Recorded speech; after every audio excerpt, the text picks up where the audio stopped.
જય જીનેન્દ્ર. આપણા ગુરુદેવ આયુર્વેદિક દવાઓ ખૂબ જાણતા હતા. તેમાંનો એક પ્રસંગ બતાવું છું. એમના ભક્તને બાયપાસ આવ્યું અને તેઓ અમરાવતીમાં હતા.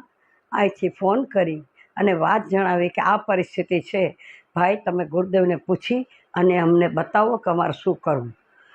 ત્યારે એમને જે દવા લખાવી છે આજે હું તમને બધાને બતાવું છું અને એનાથી બેનના એક બ્લોકેજ નીકળી ગયા.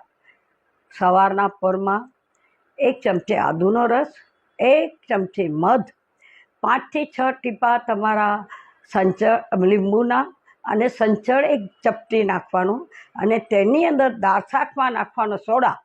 એ સોડા ચણાની દાળ જેટલો નાખી અને તેમને ચટાડી દો. 4 દિવસમાં બધા બ્લોકેજ બહાર નીકળી જશે અને નળી સાફ થઈ જશે.